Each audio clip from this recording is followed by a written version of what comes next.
గత సంవత్సరం జరిగినటువంటి ఏదైతే ఒక దురదృష్టకరమైనటువంటి సంఘటన ఏదైతే ఉందో దాన్ని దృష్టిలో పెట్టుకొని గత నెల రోజుల నుంచి ఎలా చేయాలి ఏంటి అనేటువంటిది మన అధికారులు ఎవరైతే ఉన్నారో వాళ్ళందరూ కూడా రాత్రింబవళ్ళు కష్టపడి పనిచేస్తున్నారు.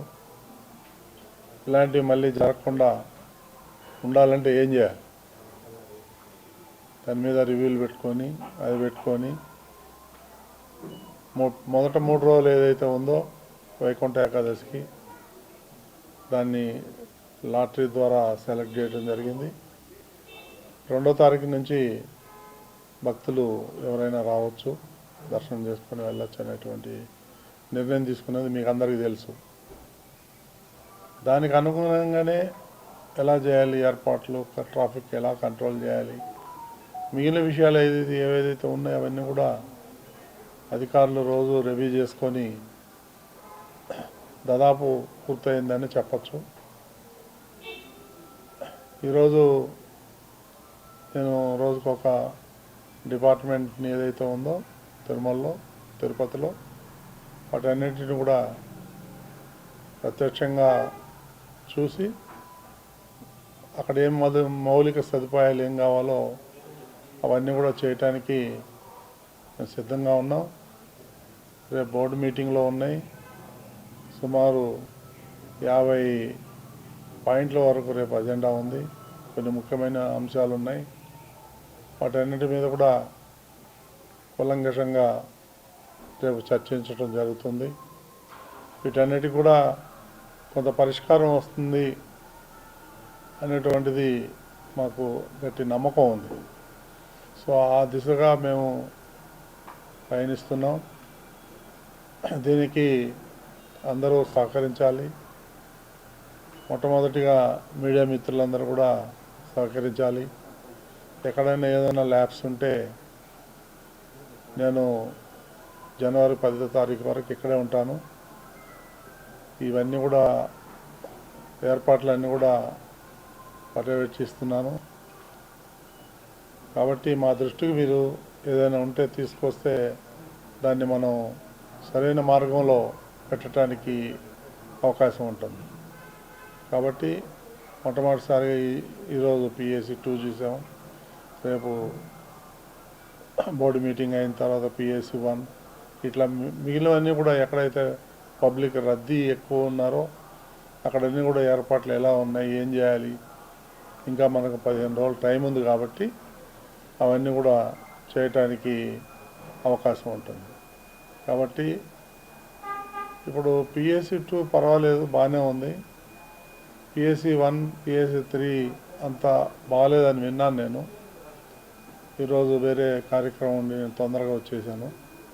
మళ్ళీ వెళ్దాం, చూద్దాం, అవన్నీ కూడా సరిచేద్దాం.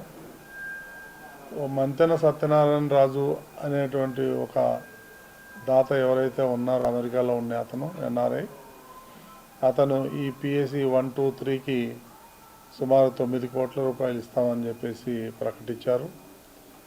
ఆ డబ్బుతోని మెరుగైన సౌకర్యాలు కామన్ భక్తుడికి వాళ్ళకి ఆ డబ్బులు ఖర్చు పెట్టి వాళ్ళకి మెరుగైన సౌకర్యాలు చేయాలనే ఉద్దేశంతో ఒక ప్రణాళిక రచిస్తున్నాం.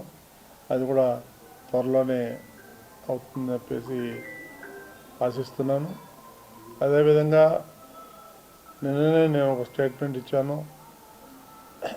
ఒక 100 ఎకరాల్లో మనం ఈ ధ్వజస్తంభానికి కావాల్సినటువంటి ఏదైతే చెట్లు ఉన్నాయో అవన్నీ కూడా 100 ఎకరాల్లో కొన్ని వేలాది చెట్లు పెంచాలి అనేటువంటి ఉద్దేశం ఉంది.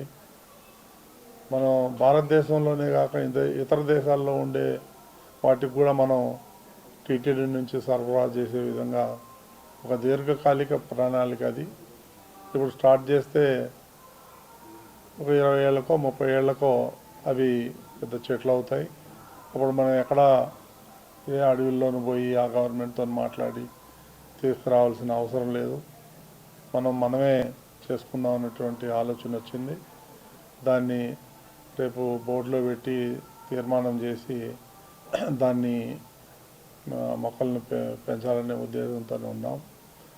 ఇక ప్రతి ఒక్క డిపార్ట్మెంట్ని కూడా రివ్యూ చేస్తున్నాం. రివ్యూ చేసి ఆ డిపార్ట్మెంట్లో ఉన్న ల్యాబ్స్ ఏంటి అవన్నీ కూడా మనం ఒక్కొక్కటి సరైన మార్గంలో పెట్టుకుంటూ పోవాలనే ఉద్దేశంతో మేము ఉన్నాం. అదే ఈరోజు పిఎస్సి 2లో పర్యటిస్తే అక్కడ సౌకర్యాలన్నీ బాగున్నాయి, భక్తులందరూ అనేది కూడా చాలా బాగున్నాయి అంటున్నారు. కానీ అది సరిపోదు, కొన్ని స్టాండర్డ్స్ లేవు, దాన్ని కూడా కొన్ని రిపేర్లు చేయాల్సిన అవసరం ఉంది. కాబట్టి అది కూడా టేకప్ చేస్తామని తెలియజేస్తున్నాం. ఇట్లా ఎల్లుండి అంటే 17వ తారీఖున ఈ ఈ తలనీళ్ళను సమర్పించేందుకు బ్లేడ్స్ వాడతారు కదా, ఆ బ్లేడ్స్ ఒక అతను ఆ మ్యానుఫ్యాక్చరర్ ఎవరైతే ఉన్నారో హైదరాబాద్లో, వాళ్ళు 7 కొండల వాడికి 7 నెలలకు సరిపడా వాళ్ళు ఫ్రీగా బ్లేడ్స్ ఇస్తా ఉన్నారు. వాళ్ళు బహుశా 17వ తారీఖు ఉదయం 10:30, 11 గంటలకి మీ అందరినీ సమక్షంలో వాళ్ళు ఇవ్వాలనుకుంటున్నారు.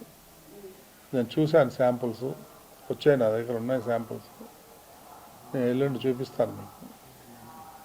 సో అది కూడా ఒకటి ఇంప్లిమెంట్ చేద్దామని అనేది ఆలోచన.